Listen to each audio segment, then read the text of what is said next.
Welcome to Crossing the Chasm, a Sound Physicians podcast covering a broad range of topics relating to diversity, equity, and inclusion in healthcare. And now, here's your host, Dr. Greg Johnson. One of the bigger challenges in addressing diversity, equity, inclusion has to do with the fact that many of the topics that are addressed in these discussions are considered third rail topics. In polite conversation, we're told to avoid discussing religion, just avoid discussing sex and sexuality, and avoid discussing politics.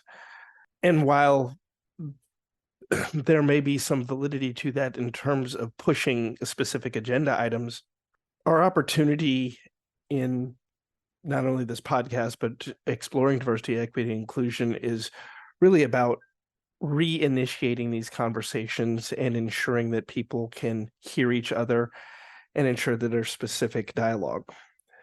This episode is going to approach one of those topics, not specifically religion, but the concept of faith as an area and opportunity of diversity and inclusivity. We'll hear from someone who has deep roots in his own story, in how he evaluates faith and how that's incorporated in medicine.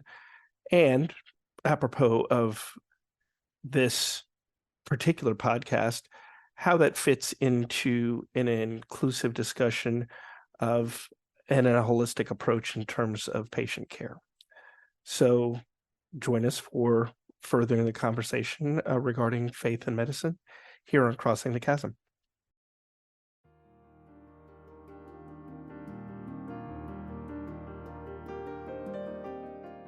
All right, welcome back to Crossing the Chasm. And for this episode, I am grateful to be joined by Dr. Hassaballa. And I never know if I'm pronouncing your name right. And I'm really trying to make sure that I'm doing it right, doing justice by people's names every single time I say it. But really glad to have you here, Hashem. And just for our guests, Hashem is currently serves a number of different roles. Not only is he Associate Regional Medical Director for Sound Physicians Critical Care Practice. He's the department chair at Rush Copley. He's an adjunct professor of medicine at Drexel University College of Medicine. He is one of the top 50 most influential voices of healthcare by Medical Life. But I just know him as an excellent doctor and a good person. And so I'm really happy that he has chosen to join us here. Welcome, Hashem. Oh, thank you, Dr. Johnson. I am so honored to be here. I was saying before we recorded, when he told me, when I saw him at our director summit, I want you on my podcast. I was like, yes, I'm so happy. And I was picked by the esteemed Dr. Greg Johnson to be on his fantastic podcast. So happy to be here. Well, thank you so much for that. So, as we always do, Hashem, want you really to kick us off in terms of just telling us a little bit of your story. How did you get where you are, and why are you doing what you're doing? Absolutely. Thank you again. Ever since I was a kid, I wanted to be a doctor. I don't know what it was. It's something. There was not one time or one experience that said this is what I want to do. I just, from as long as I can remember, I wanted to be in healthcare. I wanted to be a healer. I wanted to be a physician. I do have physicians in my family. Multiple uncles are physicians. I would shadow them as much as I could. Try to learn the lingo. Kind of funny. People would see me. I was kind of a big child, so they would see me asking I would wear scrubs, and they would be asking my uncle, "What's a CBC?" And people, the patients would look at me like, "Who is that doctor who's asking what a CBC is?" So I frightened the patients, and he's like, "No, he's just shadowing. Don't worry." But I just it was just the only thing I wanted to do, and no matter what, it's my I was at Marquette, like you said, my undergraduate. Schooling was at Marquette. I was in biomedical engineering, but I really wanted to be. That was my only path. And I was very grateful that to God that I am in healthcare, that they did choose me at Rush to do my medical training. And it's just, people joke all the time about living their dream. Honest to God, I'm living my dream every day. That this is the only thing I ever wanted to do, and I love what I do. And so it's not cliche when you say if you love what you do, you never work a day in your life. That is absolutely true. I really enjoy, even just this past weekend, I was working in the hospital. Normally I get bed sores during my weekend shifts because it's so slow and boring. This weekend was nothing of the sort. It was very strange. And still at the end of the day, when I walk out of the hospital, I walk out with a smile. Even though it was very challenging, had a lot of tough cases. It seemed like every rapid response became a new admission to the intensive care unit this past weekend. But still, it's why I do what I do, and I really enjoy it. After I finished my training, I was in private practice, pulmonary critical care, traditional mom and pop, office, inpatient, pulmonary critical care practice for 7.5 years. When we started our critical care program at Rush Copley, which is in Aurora, Illinois, the second largest city in Illinois, the opportunity to start the program from scratch under the intensivist group, which is now became Sound Critical Care, was just too good to pass up. And I have been there. I will finish. It will be 11 years this coming January. So. Running the program, and the professional growth that I've had with Sound has been tremendous. I miss my friends, and I don't miss the old practice, right? I don't miss my old job. I've never looked back, and it's just been a fantastic to be part of really a world-class medical practice. Well, thank you for sharing that, and congratulations, bravo! 11 years is something to absolutely applaud. Thank you. So why this is obviously a podcast on diversity, equity, inclusion in healthcare. Why is DEI important to you? Or I think more provocatively, is it? The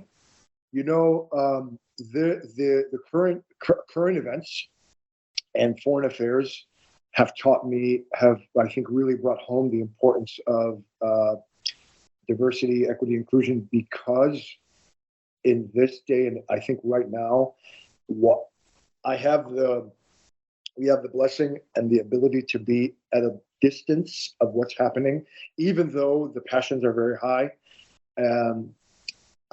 There's still an element of objectivity, and I am seeing people, colleagues, friends, neighbors, talk past one another rather than talk to each other. It's distressing to be able to not hear or feel or acknowledge the other side's trauma, and that is a problem. It's a big problem, and I think the importance of talking to one another and hearing each other is so important, because that's how you forge common ground, and that's how you can build a bridge to a better place. When you hear the other side, when you hear another person's trauma. I'm also an ordained minister, and I give the sermon on a regular basis. And we had a vigil for peace at our hospital this past week, and I gave a sermon about it the few days later. And we talked about there was a candle lighting ceremony where everyone lit from the central candle, and they put it in a container. And the chaplain, we were talking afterwards, and he said, "Can you see the light in the other?" And in my sermon, I reflected that while challenging, sometimes I can see the light in my neighbor. I can see the light in a colleague. I can see the light in someone walking in the street. It's hard. But I can also maybe see the light in a patient who's hurling abuses at us while intoxicated in the intensive care unit. And I said, it's super hard for me to see the light in a murderer. I've lost a child And I know that trauma, I know that pain. And I still, having lost a child, I cannot wrap my head around knowing that my child was kidnapped by a terrorist. And I can't wrap my head around having to pick up my child dead under rubble. And I know the trauma of losing a child. The problem is when you talk, I don't know why everyone is making it mutually exclusive, like trauma is mutually exclusive, and it's not. That it's not, I learned in, sound, let me do a leadership, crucial conversations, leadership training, and they talked about yes, but when you say yes, but everything before the but is completely dismissed. After that at class, I try to never use the word but ever. Yeah. And in my writing, in my speaking, and everything like that. So I can, and it's not a yes but situation. It's a yes and. Yes, I hear your trauma, and there is other trauma. You know what I'm saying? So I think the challenge of diversity is to see the light in the other when it's hard. And I think it's so important that we talk to each other and not past each other. I'm not saying I'm perfect at it. I'm not saying I have a solution. And I think it's so important. And this current conflict, as horrible as it is teaching me how important it is that we talk to each other, not past each other. It's too true, and I've heard and read about the loss of your child, and every time I hear it, it obviously tears at me as a parent and just as a human being, and I appreciate your sharing it. I can only imagine how difficult it is. I also think in the spirit of your and I also think that it is an ongoing reminder we have an obligation to listen to each other, to talk to each other, because part of what we do in DEI, part of what we do in the podcast is share stories, so that way we can build empathy. We can promote the opportunity to listen to other stories, because then we can identify something in the other person where, to your point, we build bridges, we connect, and we identify, where we are shared, because we want to celebrate our differences, celebrate what makes us unique. We also need to be able to utilize diversity, equity, inclusion to know that we're obligated to build bridges with each other, which seems pretty self-explanatory, but to your point, it's not. Yeah. It's not, and it's not easy. And again, it's so easy to just, so that means X. And it's so the rhetoric is so polarized now, where there's, again, it's not mutually exclusive, and the challenge on me, and I challenge myself, is to try to see the light in someone where it's really hard to find it. Yeah. We're talking about spirituality, and in the sermon I said that I admitted my struggle, and those prophets and messengers who came before us, who are our examples, they could see the light in other people, even the most wretched. That society dismissed as the most wretched, they were able to see the light in everyone, and that's an example. That's inspiration for me. And it doesn't mean that I'm going to do it well. It doesn't mean that I can do it all the time. And it's just a constant reminder that to try my best. And maybe we shouldn't get too disappointed in ourselves when we fall, because it's a very difficult standard, right? It's very hard to do. Yeah. Tell me a little bit about how was it during your medical training? Was it after your medical training? What prompted you to decide to become an ordained minister? So I've been giving the sermon at our weekly services, not every single week, but ever since I was in college. And then I had the opportunity to officiate marriages. And for me to do that, I have to get an official reverend title. So there is a non-denominational church. I think it's based in California, called the Universal Life Church, and there's some famous names who are ordained ministers. So I became ordained through that church. It's non-denominational, but it allows me to have an official title, so I can officiate marriages. And so that's where. So I'll joke that I am not just I am the Reverend Dr. Hassaballa. If ever you put me down, I have absolutely learned something new about you today, Hashem, and that you are now the Reverend Doctor, and I will refer to you as that. Thank you. And of course, now I don't try to mention that to the chaplains who actually did the work of getting a doctorate in divinity, when I just got a certificate, and I just learned the other day that I, through the Universal Life Church, have the ability to absolve sins. So for the right price, I can. Oh God! Oh no!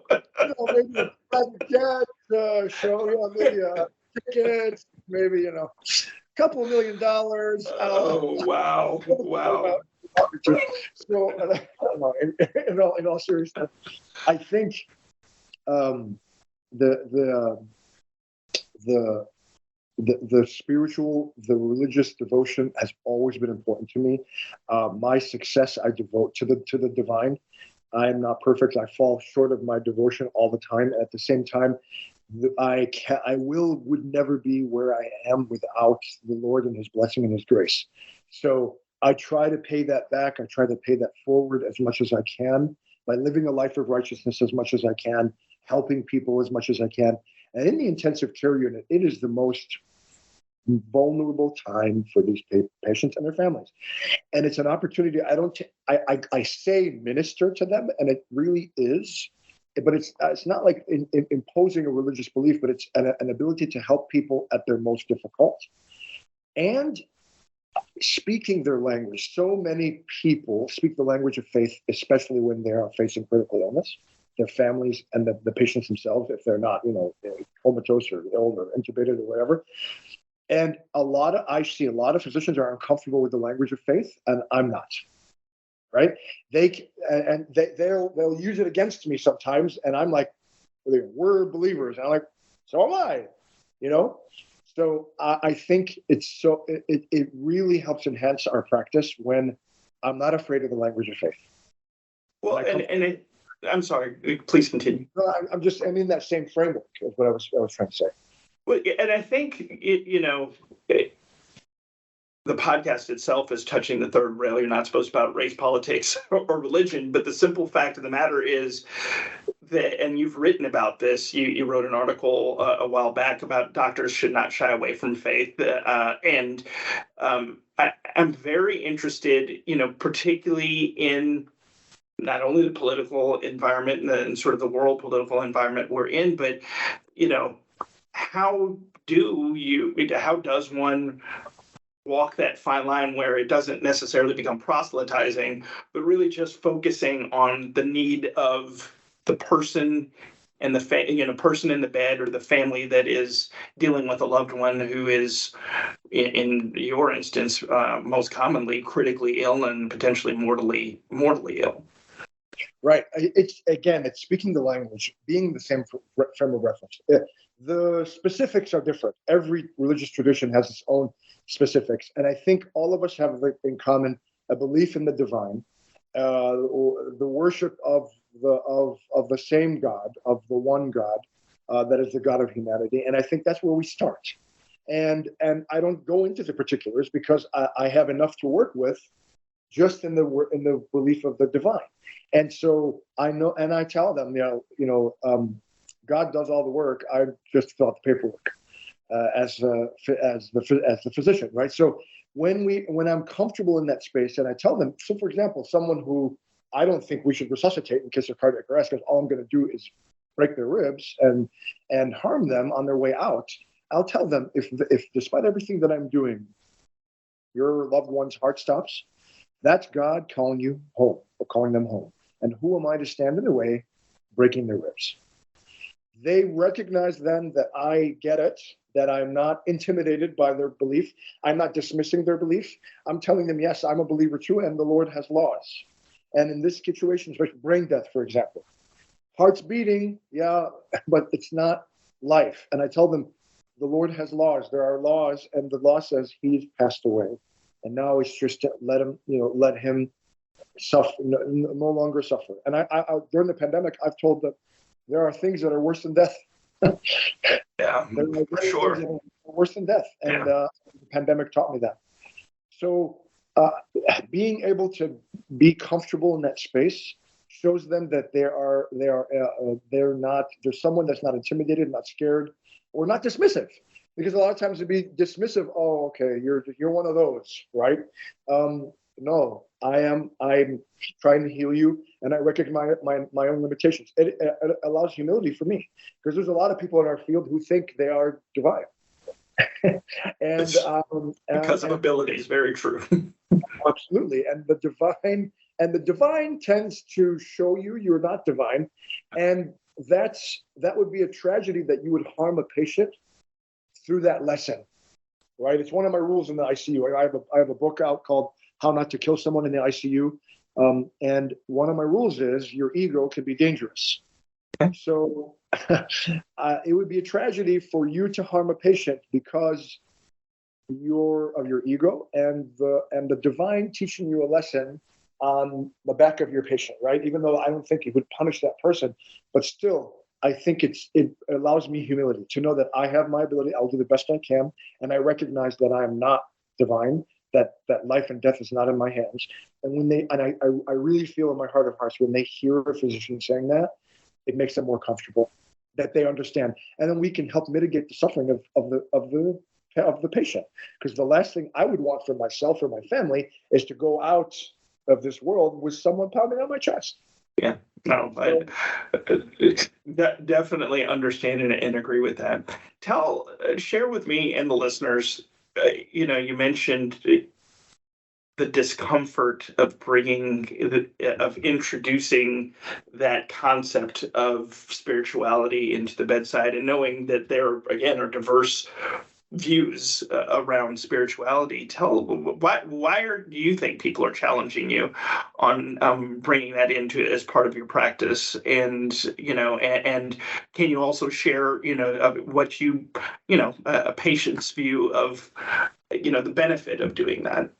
Yeah, I think there's a fear on our part, and I have that fear too, of like you're saying, proselytizing, because the specifics are so different, and I don't and imposing my religious view on a patient is a big no-no, and I'm completely against that. So I think we have to be careful not to impose my own religious view. For example, I don't drink alcohol, right? I don't take in intoxicants. So if someone who comes into our ICU with alcohol withdrawal, and it's quite abusive to me and my staff, mainly the nursing staff, it can be a challenge for someone who doesn't drink alcohol in the beginning, right? And not because it's a wellness thing or a health thing, it's a religious thing. So being very careful not to judge that patient from oh my God, this is someone who doesn't follow this or whatever, is very challenging and very important. And so I think stay away from that completely is what a lot of clinicians may do to not fall into that trap. And I think I hear that, and at the same time, when you are critically ill, they say there are no atheists in a foxhole, right? When you are faced with critical illness, so many people, maybe not everyone, so many people reach out to their spirituality, their religious faith, to God. And I think we have to recognize that as clinicians. And if we can successfully navigate that by also letting them feel comfortable that, yes, I also understand. It's the same thing like when I bring up my daughter's death. When we as clinicians, one of my rules in my book, when we as clinicians say, look, I understand, do we really understand? Do we understand what it's like to have cancer? Do we really understand what it's like to suffer from liver disease, renal disease, being dialyzed 3 times a week? Do we really understand? Do we? So when I tell them, listen, I lost a child, I get it, I've been there, they recognize that I understand. I really do. And it helps make that connection. So when I say, listen, I get it, I've been here. I think 99.99999% of the time, I make a connection with the patient's family. And I allow it to do my job is to mitigate my patient's suffering. I either can help them conquer critical illness, which is why I became a doctor in the first place, or if I know I have the humility to recognize I'm not going to conquer their critical illness, can I mitigate their suffering to the best of my ability? Either way, I am successful, right? Even if it ends up in the patient's death. And allowing to navigate the spiritual aspect, because it's so important and it's almost universal, I think is a major asset for a clinician to do. Not easy. Got to be careful. You can't judge, and it takes work. It takes practice, right?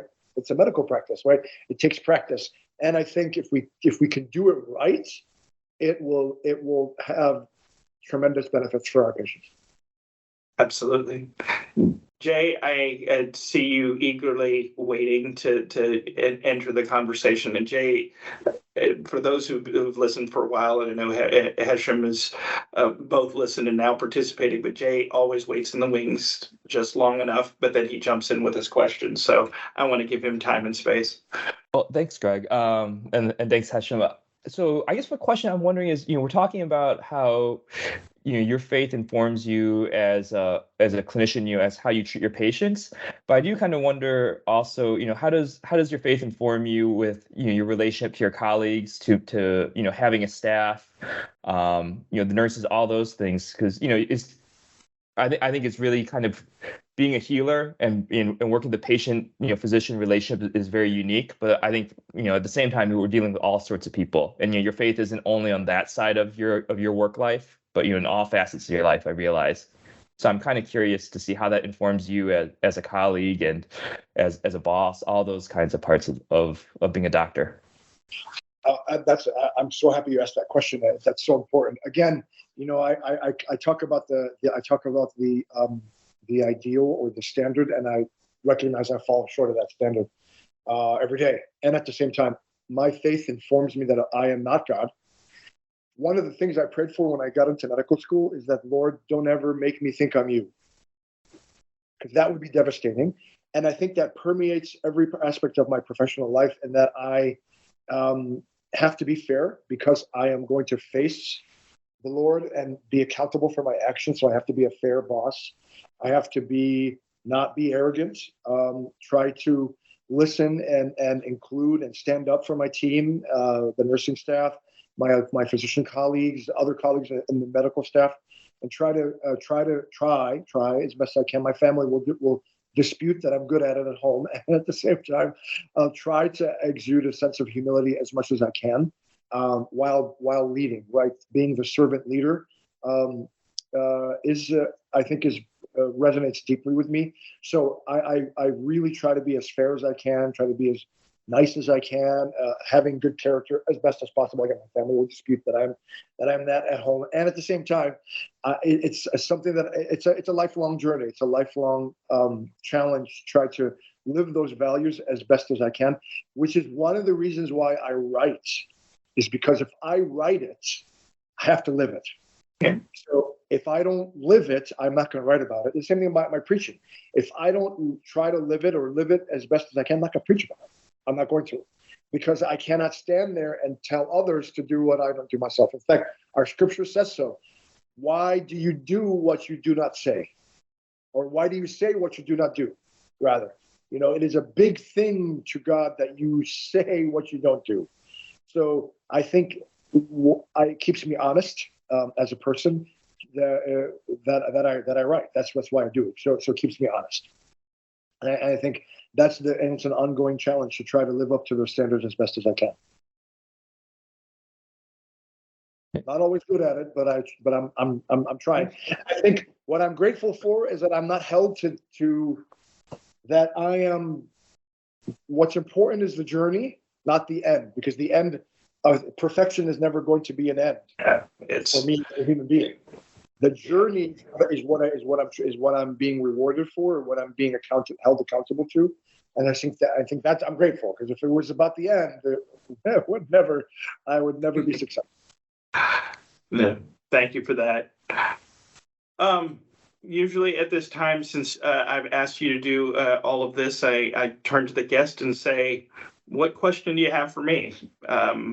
And I take you've got your Cubs shirt on. I know that our listeners can't see it, but you've got your Cubs shirt on. So I take high hard fastballs as well as ones in the dirt. Uh, so whatever you got for me, I'm here for it. A couple years ago in 2020, before during the pandemic and the whole thing with George Floyd and everything, I was so moved by sharing your experience. We talked about talking to each other, not past each other. And let me ask, why did you want to do this podcast? Yeah, you're the Chief Diversity Officer of Sound, but okay, but why? Well, my original purpose of doing the podcast was it's threefold.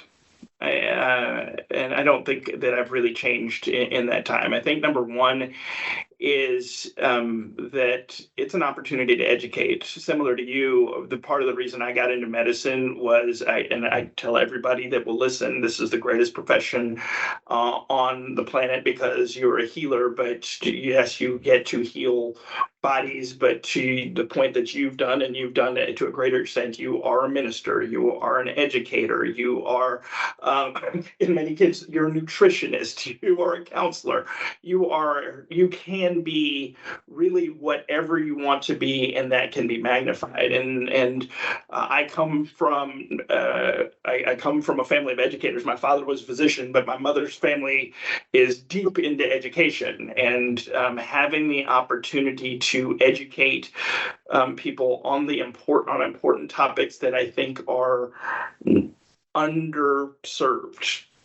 Diversity, equity, inclusion is an opportunity. I think second, it's an opportunity to provide a broader audience to share stories and to help to build that empathy that I think is necessary to I'd say make the world a better place, but at least make healthcare a better place in terms of understanding how we can do things and how we can approach things. And lastly, it's about, it's part of the frustration, and I think in many instances part of the pushback that a lot of folks are seeing around DEI as a topic is because it's so massive and they feel it's blame culture, and somebody's got to be wrong for another group to be right.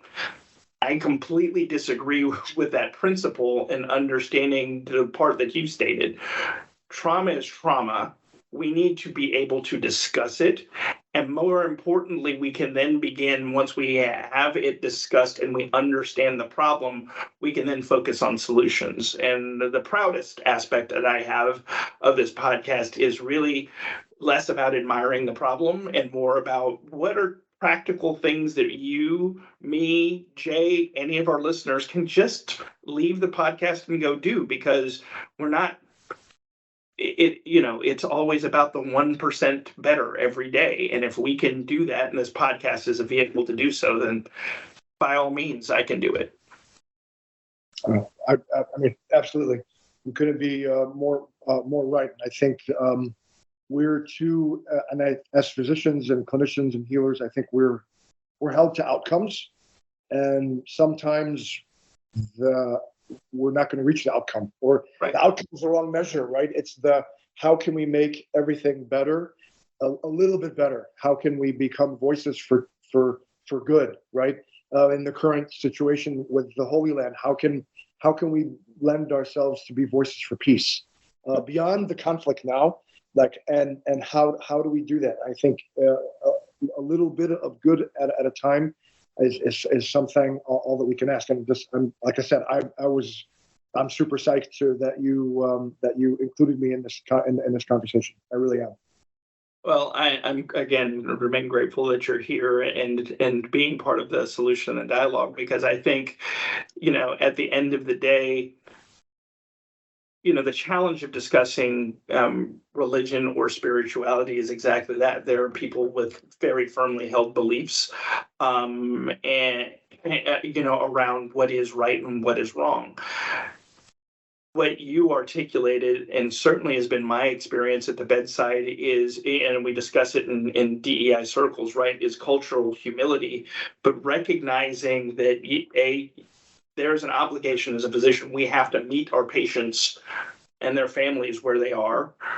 Their spirituality accompanies them. It doesn't stay outside the door. Very frequently, it is in the room, whatever that it is, right? And knowing that my view and how I treat this patient and his or her family is a requirement for me to humble myself, access my own spirituality, and find where my own connection to a higher power meets that particular patient. And I also know that while it's a smaller portion of the population, there are also non-believers out there. And figuring out how I can access that, access a portion of me, not to judge, but to understand that this person has their own needs too, and you can still bring what is necessary for them to do well at the bedside. Exactly. And it's not like I walk in and say, hello, I'm Dr. Hassaballa, and the Lord is wonderful today. How are you doing? I know some, and I know some docs who do. I genuinely know some docs who do, and I say that. But to the point that you bring, and I thought that how you described it navigates it perfectly. The simple act of stating, to some patients, when you see that it's spirituality and religion is important to them, can I pray with you? And I know I too have prayed at the bedside with Muslims, with Jews, with people of various Christian faiths, and nobody asked me what my background was. They just appreciated the fact that I wanted to be there with them, and to be able to participate with them at the bedside. That alone was what helped make that connection, and honestly, I believe made it better for me, a better treating physician for them. Oh, absolutely. And in fact, I wrote a poem, which is a prayer for anyone who passes and then donates organs to other people. And I penned a poem, which is a prayer, and we read it before a patient goes to the operating room so that they can donate their organs. And again, it's just universally appreciated. They asked me to do one in Spanish. I do it in Spanish as well. I speak Spanish. So I think it's so. Because I don't bring it in when I walk in, some do, and I respond to it. That's great. Some do. I don't bring it in right when I walk in the door. And I wait for the family and the patient to give me their cue. If they give me that cue, then I'm comfortable to jump in. And if not, then it's science and techniques and percentages and probabilities. Because again, my job, like you said, Dr. Johnson, my job is as a healer. And you have to be able to find, I love how you said that, you meet patients and their families where they are. And so whatever tools we can bring, whether it's medicine, whether it's the spirituality, when it's needed and how that'll help our patients heal is what's most important. And it's different for every single patient. It's different for every single patient. And so I think we have to be able to navigate that with sophistication. It's not, there's no formula. It's different. It's nuance. We're living in a world of nuance. And because of social media and the lack of attention span and everything, we want everything to be click, black and white. It's not. The world is nuance. Well, it's nuanced, and it's a reminder that what we do in working with patients continue to take time. And time is a precious resource, and there are so many different pressures on it. But the time that you take, and it's never as long as anybody thinks it is, but the time that it takes to recognize where the patient and family are, to the time it takes to take a proper history and recognize the importance of their spirituality, because some people do say it right up front. I've walked in the patient's room, praise the Lord. Okay, you've told me where you are, and and other people are in harder places where I've been there where people are cursing their maker too. It's, because of whatever's gone on, but it does take time. But I think it's recognizing that we have the opportunity to humble ourselves. I think we have the opportunity to recognize where people are and to find the light in others, whatever that is, even if it's dramatically different than our own experience. Yeah, no, I agree. And that's why I love the term healer, because it's not, because sometimes healing doesn't mean you're not going to have a scar. Healing doesn't mean that you're not, that healing is not necessarily always cured either, right? So, I mean, bringing relief, and that's why I'm grateful every single day, is that I'm in a career that I can bring relief to others, and I can be a source of light for others, and so to manifest the gratitude to the Lord for being given this privilege is to try to be the best I can, in every aspect of best physician I can, best leader I can, best father, best neighbor, best co-worker, best chairman of medicine, whatever it is. It's the only way I can show gratitude. I don't always do it. I fall short a lot, and at the same time, I'm going to keep trying as long as I have breath in me. Oh, admirable qualities, things that I love hearing from a fellow physician, and an opportunity to grow closer. I promised you that I wasn't going to hold you indefinitely, but I want to hear. I do want to get a couple things more from you, which is, we've tried to explore a variety of different topics, and as well as a number of different individuals to bring to the show. So what's something that you would love to hear about within the framework of what we discuss, or an individual that you think we should interview, you think we should interview? Because I think I love hearing from folks. I love doing the additional outreach and helping myself to grow, as well as, again, help educate our listeners. And the caveat to, if you have any suggestions on a guest, can you help us get that guest on here as well? Jay is always, he's never too proud to say, we need help. We all need help. Well, we all need help. Absolutely. I'm